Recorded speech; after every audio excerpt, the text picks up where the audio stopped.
बात को देखते हैं।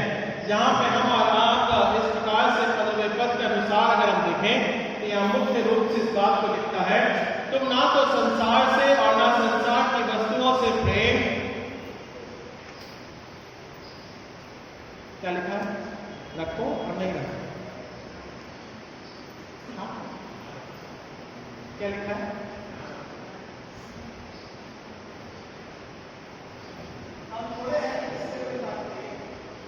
तुम संसार और संसार की वस्तुओं से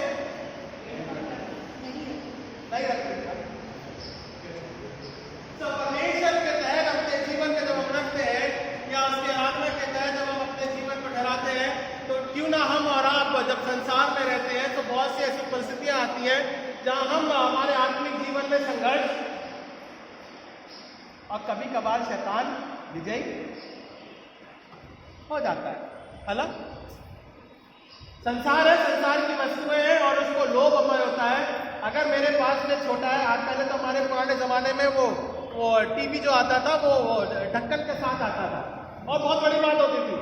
अगर वो है जिसके घर में तो बड़ा रईस आदमी है, बराबर है, भले ही छोटा रहता था, पर उसे बड़ा लॉक लगा के ढक्कन के साथ में उसे रखते थे, है ना। संसार की वस्तु है पर उसे बड़ा संभाल के रखते हैं, ढक्कन लगा के, लॉक लगा के रखते हैं, कवर करके रखते थे, है ना। और फिर उसके बाद में समय परिस्थितियां बदली, जरूरतें बदली, हमने भी संसार के साथ में दौड़ लगाई, तो जो छोटा वाला टीवी था अब वो क्या हो गया, इतना बड़ा हो गया। देखो कितना बड़ा हो गया।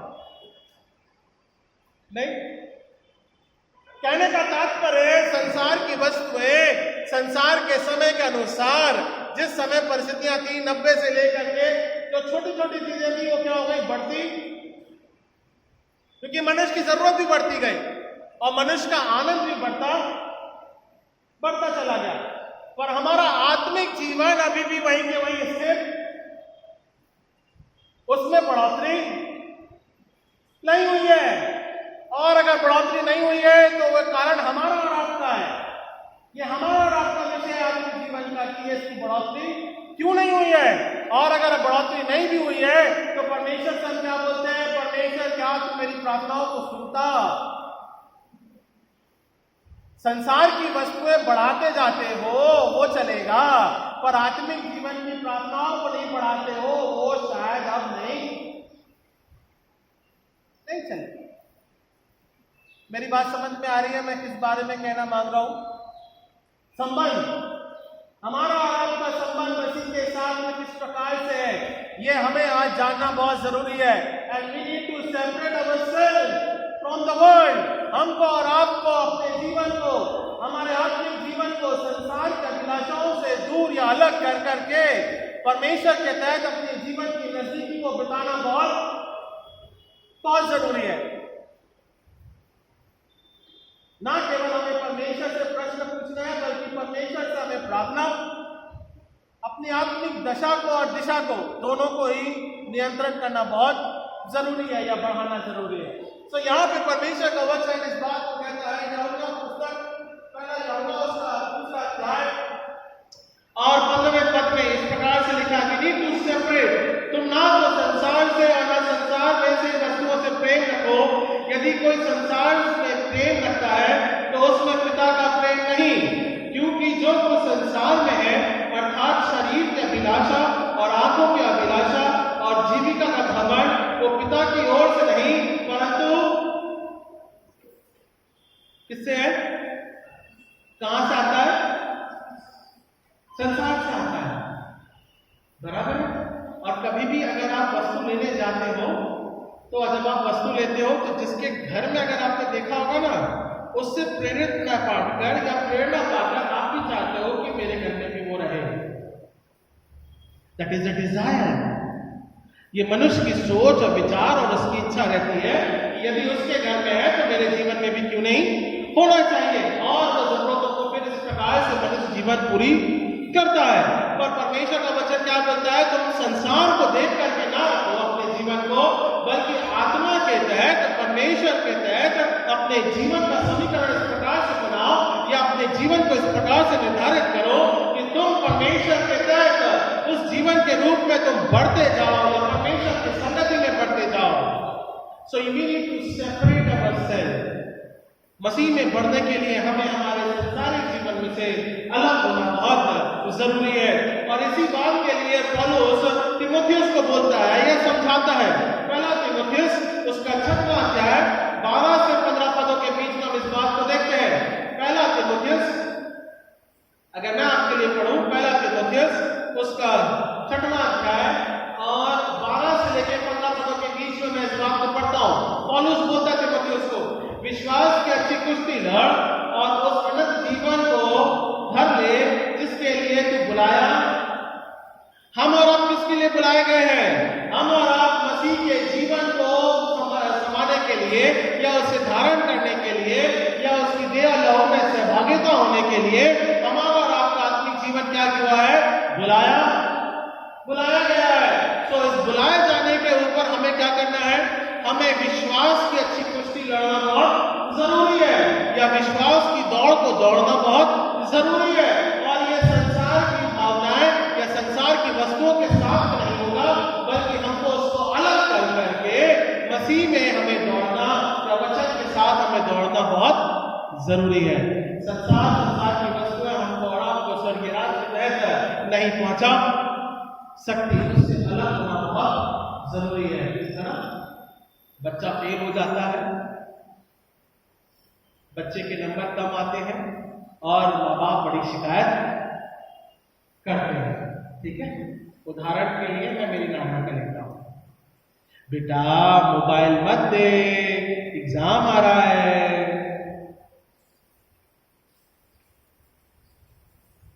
ना। छोटे बच्चों में ये बड़ी विपदा है माँ बाप के साथ में। टीवी नहीं देखेंगे आजकल, आपको मोबाइल देखेंगे। मैं जैसे घर से बाहर जाऊंगा मोबाइल देखेंगे। अब मेरा घर से जाना मतलब 1-2 घंटे से तो ऊपर कहीं रहता है। छोटा तो मैं ट्रैवल करता नहीं हूं, सुबह जाता हूं शाम आता हूं, कभी कभार ऐसा भी होता है, पूरे दिन वो मोबाइल है ना। ये अभिलाषाएं हैं जो हमारे जीवन पर लगती है। और जब बच्चा फेल हो जाता है तब हम हमारा सर पकड़ते हैं। तो संसार की अभिलाषा है ना, ये कहीं ना कहीं हमारे जीवन से जुड़ी हुई है। और पौलुस इस बात को बोलता है तीमुथियुस को, तुझे अगर अच्छी कुश्ती लड़नी है तो तुझे संसार के साथ नहीं दौड़ना है, संसार की भौतिक वस्तुओं को देख के नहीं दौड़ना है, संसार की जरूरतों को देख के नहीं दौड़ना है, बल्कि तुझे अपने विश्वास की दौड़ बड़े कठिन संघर्षों के साथ में दौड़ना है। जो संघर्ष मसीह हमारे लिए करता है, जो संघर्ष उसने जो बलिदान जो क्रूस में हमारे लिए दिया है, उसके तहत हमें हमारे जीवन को दौड़ना है। संसार का सुख और विलास हमारे जीवन को, हमारे आत्मिक जीवन को कभी भी पूर्ण नहीं कर सकता, बल्कि हमको और आपको उससे अलग होकर के दौड़ना है। हाँ, फिर और क्या लिखा है? मैं तुझे परमेश्वर को जो सबको जीता रखता है और मसीह यीशु को गवाह करके जिसने पिलातुस के सामने अच्छा अधिकार किया, ये आज्ञा देता हूं कि तू हमारे प्रभु यीशु मसीह के प्रकट होने तक इस आज्ञा को निष्कलंक और निर्दोष रख। वो क्या आज्ञा है? परमेश्वर के तहत अपने जीवन को बनाए रखना। ये वो आज्ञा पौलुस वहां पे समझाता है या विश्वास में मसीह के रहने के तहत इस बात की वो आज्ञा देता है। पिलातुस के सामने हम और आप मसीह में जिस प्रकार से मसीह ने अपना अंगीकार करना है, मैं बोलता है कि वो राजाओं का राजा, प्रभु का प्रभु, इस बात का वो प्रकटीकरण करता है और हमारे और आपके लिए वो पाप में से बलिदान होता है। ये हम अंगीकार करना बहुत जरूरी है। उसने मना नहीं किया, प्रभु यीशु मसीह ने कभी हमारे जीवन को त्यागा नहीं, या संसार की मां को उसने कभी भी क्या किया? उसने कभी भी मना, बाप रे इतनी मार कौन खाएगा, छोड़ दे, हटाओ, इतना सलीब की क्रूस लेके कौन चलेगा, इतना मीलों जाना कोई पहाड़ी का रास्ता, हटाओ, बाद में देखेंगे। ऐसा प्रभु यीशु मसीह ने ये क्या देखा? अगर मैं आज संसार से अलग होकर के इस समय को अगर उठाता हूँ, इस दुख को अगर मैं उठाता हूँ, तो आज मेरे लिए भले ही ये दुख या जीवन में संघर्ष का कारण है, पर ये आने वाली पीढ़ी के लिए आत्मिक जीवन का आनंद है। और हम वो आने वाली पीढ़ी है जब हम प्रभु यीशु मसीह के देह और लहू में सहभागी होते हैं। और आज हम इस आनंद को मनाते हैं और बहुत अच्छे से मनाते हैं। इसमें कोई संघर्ष करने की जरूरत नहीं है, बल्कि हम इस आनंद को बड़े अच्छे तरीके से मनाते हैं। इस बात को हमें परमेश्वर पिता का धन्यवाद देना चाहिए कि उसके पुत्र के माध्यम के द्वारा जो संसार से अलग होकर के हमारे लिए आत्मिक जीवन में वो विजय हुआ। हमको और आपको पौलुस जिस प्रकार से तीमुथियुस को शिक्षा देता है, वैसे हम और आपको भी परमेश्वर आत्मिक जीवन के तहत बड़े बढ़ोतरी के रूप में बताता है, या हमको और आपको इस बात को प्रेरित करता है कि हमें संसार से अलग होकर के अपने आत्मिक जीवन में हमें बढ़ना है या आत्मिक जीवन को संभालना है। पहली बात, हम किस प्रकार से सेपरेट होना है या अलग होना है, ये इस बात को हम यहाँ पे जानेंगे। पहली बात, दूसरा कुरिन्थियों उसका 6वां अध्याय 14 से लेके 18 पदों के बीच में हम इस बात को देखते हैं। पहली बात, दूसरा कुरिन्थियों उसका 6वां अध्याय, 2 Corinthians chapter 2, 6वां अध्याय chapter 6, दूसरा कुरिन्थियों chapter 6 और उसके 14वें पद से मैं देखते हैं। मैं आपके लिए पढ़ देता हूं। ओके, अच्छा ये नहीं मैच हो रहा, ठीक है। 14वें पद से मैं पढ़ रहा हूं। अविश्वासियों के साथ असमान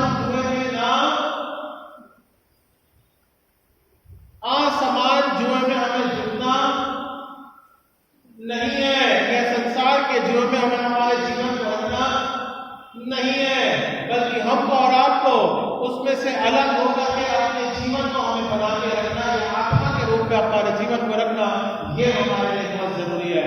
We need to separate from ourselves। आसमान जुए से ना जुटो, संसार के अभिलाषाओं में अपने जीवन को ना डालो, संसार के अभिलाषाओं को अपने जीवन में ना लो, बल्कि मसीह के तहत अपने जीवन को रखो। और क्या लिखा है?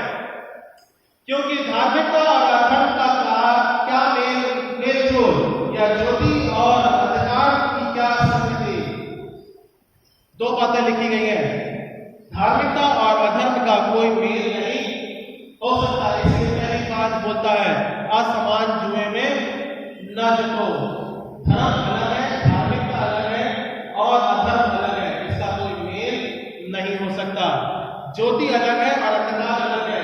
परमेश्वर ने हमको और आपको ज्योति की संतान के रूप में रखा है, तो हम और आप उसी आत्मिक ज्योति में अपने जीवन को रख ले पाए। So we need to separate ourselves। हमको और आपको अलग होने की बहुत जरूरत है मसीह के तहत बने रहने के लिए। और मसीह का बलिदान के साथ क्या लगाव, या विश्वासियों के साथ अविश्वासियों का क्या नाता है? कोई संबंध नहीं है संसार का हमारे और आपके जीवन में।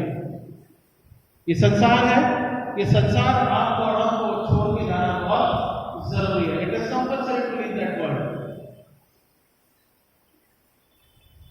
और इस संसार के तहत जो हमारा शरीर है वो पट्टी है, मुद्दे है, वो यही समाप्त हो जाएगा। पर आत्मिक देश जो प्रभु यीशु मसीह ने हमको और आपको ठहराई है, वो उसमें हमें जाके मिलने के लिए परमेश्वर हमें प्रेरित करता है। तो पहली बात, संसार के इस जीवन के तहत कि हमें ना जुटना है, असमानों में ना जुटे, बल्कि और क्या लिखा है, और मूर्तियों के साथ परमेश्वर के मंदिर का क्या संबंध? क्योंकि हम तो जीवते परमेश्वर के मंदिर है। जैसा परमेश्वर कहा, मैं उनमें बसूंगा और उनमें चला फिरा करूंगा, और मैं उनका परमेश्वर होऊंगा और वो मेरे लोग।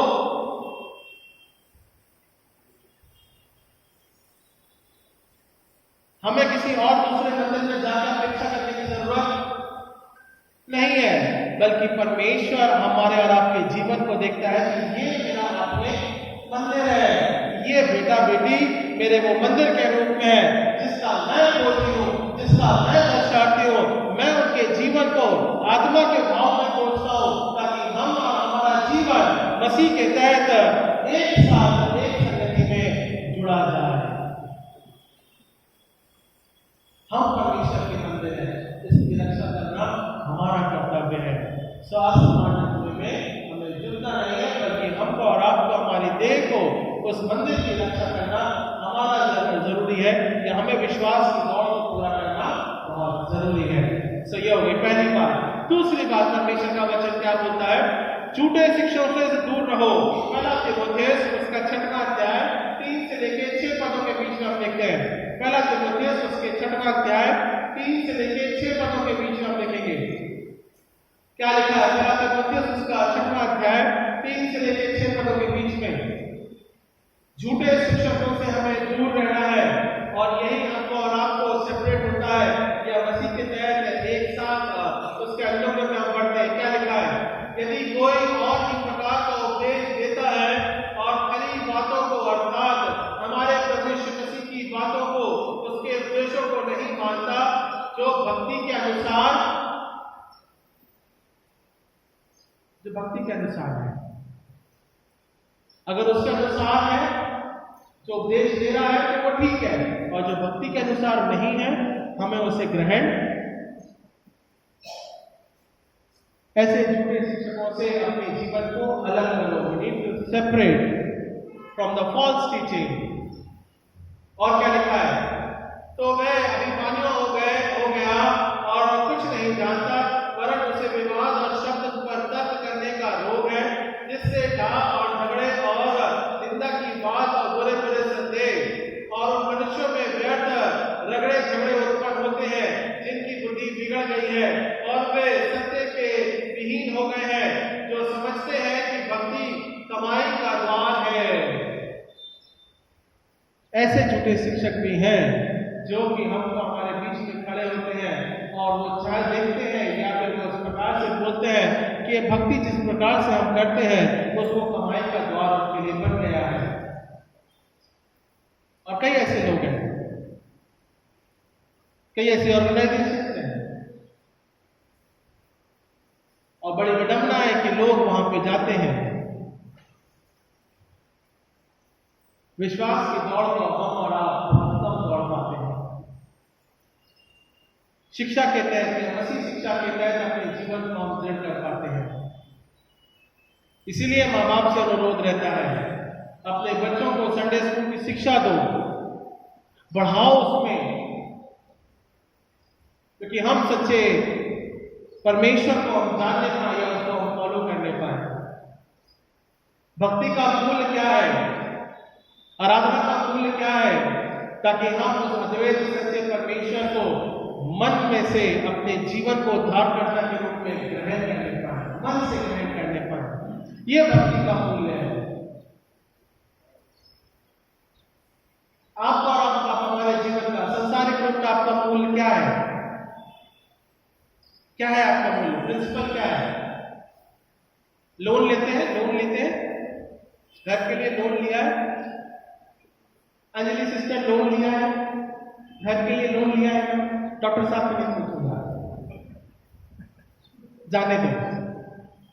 प्रिंसिपल अमाउंट दिया होगा थोड़ा बहुत, बाकी तो सब रेट ऑफ इंटरेस्ट कटता है, ठीक है ना? जब स्टार्टिंग में लेता है ना तो इंटरेस्ट ज्यादा लेता है, ब्याज ज्यादा लेता है, मूल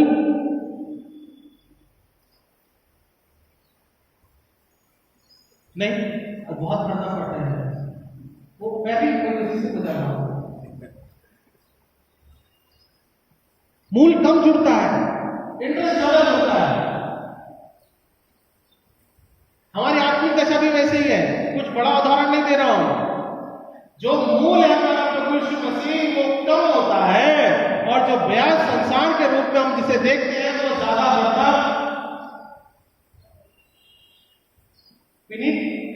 we take interest on that। हम संसार की बातों में ज्यादा ध्यान देते हैं, इसलिए मूल हमारा क्या होता है? घटता रहता है। और हम कभी कभार परेशान होकर के, ऐसे सिस्टर भी है, बहुत से लोग हैं जो भी लोन लेते हैं, वहां पर कितना मूल दे रहे हैं, कितना ब्याज दे दिया हमने, पूरा महीने भर में होते रहते हैं, कितना ब्याज जा रहा है।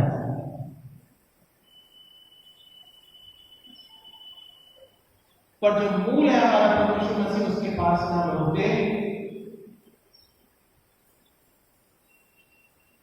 हम हमारे प्रभु यीशु मसीह के पास नहीं होंगे। संसारिक काम में हम रोते रहेंगे, परेशान होते रहेंगे, तकलीफ उठाते रहेंगे, पर उस परमेश्वर से नहीं आएंगे। तो भक्ति का मूल्य क्या है? भक्ति का मूल्य हमारा प्रभु यीशु मसीह है। यदि हम उसके तहत अपने जीवन की आराधना को करेंगे और झूठे शिक्षकों से अपने जीवन को अलग करेंगे, तब हम उस प्रभु यीशु मसीह को पहचानने कहीं भागे दौड़ने की जरूरत नहीं है। वचन के तहत अपने जीवन को रखो, यही वो भक्ति का मूल्य है। यही मिलेगा, कहीं और नहीं मिलने वाला। कितना भी आप जीवन की दौड़ लगा लो, कितना भी आप भागो, किसी भी परिस्थिति के अनुसार भागो, भक्ति का मूल्य केवल यही है। एक जगह एक समय के अनुसार शांति के साथ अगर आप बैठोगे, आप इस वचन को, भक्ति के मूल्य को पहचानने पाओगे कि परमेश्वर कितना सामर्थ्य है। 40 साल लग गए इस्राएलियों को भक्ति का मूल्य समझने में, जबकि वो गधे बेवकूफ जानते भी नहीं थे कि परमेश्वर उनके साथ चल रहा है। The principle is walking, पर तब भी नहीं जान पाए। इसलिए भटकाव का जीवन हमको और आपको इस बात को समझना है कि हम किस प्रकार से परमेश्वर के तहत अपने जीवन को अलग करने पाते हैं। तीसरी और अंतिम बात, मसीह के विरोधियों की भरमाने वाली आत्माओं से हमें दूर रहना है। मसीह के विरोध में भरमाने वाली आत्माओं से हमें दूर रहना है। बहुत सी ऐसी आत्माएं हैं जो प्रकट होती हैं और मसीह के विरोध में भड़काती हैं, भरमाती हैं, या वचन के तहत हमारे और आपके जीवन को तोड़ मरोड़ कर उसे पेश करती है। उससे हमें दूर रहना है। दूसरा यूहन्ना उसका 7वां अध्याय, 2 John chapter 7, 2 John verse 7, 8 and 9। दूसरा यूहन्ना उसका 7वां पद से आप देखेंगे, मैं पढ़ देता हूं। भरमाने वाली आत्माओं से हमें दूर रहना है, क्योंकि बहुत से ऐसे भरमाने वाले जगत में निकल आए हैं। देखिए वचन क्या बोलता है, फिर से पढ़ो, उसे सभी पढ़ो। चैप्टर नहीं बोला सर। दूसरा जॉन, 2 John एक ही चैप्टर है, इसलिए भक्ति का मूल्य एक ही है। इसीलिए मैं बोलता हूं वचन को पढ़ना बहुत जरूरी है। भक्ति का मूल्य एक ही है, इसलिए बोलता हूं संडे स्कूल रोज जाना चाहिए। तुझे बिठाऊं मैं क्लास में अभी।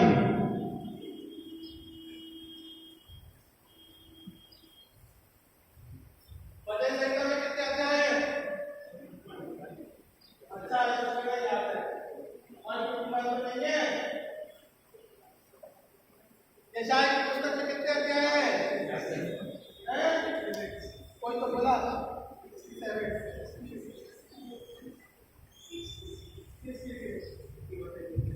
आनंदी वचन किससे है?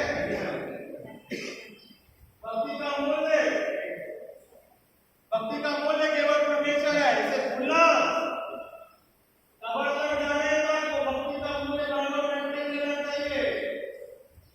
मूल अगर गड़बड़ाया तो समझो आधार है, ठीक है? ओके, तो भरमाने वाली आत्माओं से दूर रहने। तो क्या लिखा है 2 John verse 7, क्योंकि बहुत से ऐसे भरमाने वाले जगत में निकल आए हैं जो ये नहीं मानते कि यीशु मसीह शरीर में होकर आया। भरमाने वाला और मसीह विरोधी यही है। अपने विषय में चौकस रहो कि जो परिश्रम हमने किया है उनको तुम गावा ना दो, वरन उसको पूरा प्रतिफल पाओ। जो कोई मसीह की शिक्षा से आगे बढ़ जाता है और उनमें बना नहीं रहता, उसके पास परमेश्वर नहीं। जो कोई उसकी शिक्षा में स्थिर रहता है, उसके पास पिता भी है, और then you have the Lord and the Jesus Christ। भक्ति का मूल्य इस बात का प्रकटीकरण है। यदि हम हमारे परमेश्वर के वचन के खोजी हैं, तो भरमाने वाली आत्माएं हमारे जीवन को नुकसान नहीं करती हैं, बल्कि भरमाने वाली आत्माओं को हम अलग कर देते हैं। और परमेश्वर का वचन कई सालों पहले लिखा गया है, और इस बात को यहाँ पे भी अभी भी प्रेजेंट टेंस में इस बात को बोलता है, वर्तमान समय काल में भी बोल रहा है। 7वें पद में अगर आप पहली लाइन को पढ़े, क्योंकि बहुत से ऐसे भरमाने वाले जगत में निकल, आज भी कॉन्टेक्स्ट प्रेजेंट कॉन्टेक्स्ट है, निकल गए थे, निकलने वाले हैं, ऐसा कहीं नहीं लिखा है। और यूहन्ना की पुस्तक इस बात को बोलती है कि ये निकल आज भी उसी प्रकार से प्रेरित करता है। बहुत से ऐसे आज भी वर्तमान काल में हैं जो कि हमारे और आपके जीवन को कहीं ना कहीं नुकसान करने के लिए तैयार है। सबने परमेश्वर की संगति में अपने जीवन को बनाए रखना बहुत जरूरी है। उसके देह और लहू में सहभागी होना हमें बहुत जरूरी है। उसके सामर्थ्य में अपने जीवन को बनाए रखना ये बहुत जरूरी है। भक्ति का मूल है हमारा प्रभु यीशु मसीह से हमें छोड़ना नहीं, बल्कि मूल को हमें बढ़ाते रहना बहुत जरूरी है ना। उसकी आराधना करते रहना बहुत जरूरी है। सो पहला पत्रस इसका पहला अध्याय 15वां पद अंतिम वाक्य के मैं समाप्त करूंगा। जैसा तुम्हारा बुलाने वाला पवित्र है वैसा ही तुम भी पवित्र बनो। जैसा तुम्हारा बुलाने वाला पवित्र है वैसे तुम भी पवित्र बनो, है ना। बड़ी पवित्रता के साथ इस समय के दौरान उसके तहत अपने जीवन को हम रखें, आराधना के साथ भी जुड़े, क्षमा के द्वारा आए और भक्ति का मूल्य केवल हमारा प्रभु यीशु मसीह उद्धार करता है। इस बात को बड़े विश्वास में हम रखें। परमेश्वर आपकी अगुवाई करे इन समय के दौरान और आने वाले सप्ताह तक परमेश्वर की दया और करुणा निरंतर बनी रहे पाए। आइए हम प्रार्थना करें। महान और जीवित राज्यकारी पिता परमेश्वर, आपके नाम को हम धन्यवाद देते हैं पिता, आज के समय के लिए, जीवन के लिए, अनुग्रह के लिए। तो दया का सागर है पिता परमेश्वर, हमारे मध्य में अपनी अगुवाई को बना के रखता है। और पिता परमेश्वर प्रभु यीशु मसीह हमारा उद्धार करता है। इस मूल्य को हम भूले नहीं पिता परमेश्वर। भरवाने वाली आत्माओं से हम अलग हो पिता परमेश्वर, झूठे शिक्षक से अलग हो पिता परमेश्वर, और आत्मिक तैयारी हमारे जीवन में इस प्रकार से हम रखें ताकि पिता परमेश्वर जो हमारा उद्धार करता है इस बात को बड़े विश्वास में हम रखते हैं। तो राजाओं का राजा प्रभु का प्रभु पिता, तेरे संबंध में पिता परमेश्वर हमें बनाते रह, और पिता ये संबंध प्रेम का है कि कभी समाप्त न होने पाए, इस बात को प्रार्थना के रूप में रखते हैं। पिता परमेश्वर होने दे जब हम तेरी ब्यारी पे आते हैं पिता परमेश्वर, दया लहू में सहभागी होते हैं पिता, उस संबंध के तहत अनुग्रह के द्वारा और भक्त पिता परमेश्वर भक्ति के साथ, आराधना के साथ हम जुड़ते हैं पिता, तो हमारी अगुवाई में संभाल और अपने प्रभुता में उद्धार करता प्यारे बेटे प्रभु यीशु मसीह के नाम से मांगते हैं, सुनने कबूल कीजिए इस प्रार्थना को। आमीन आमीन।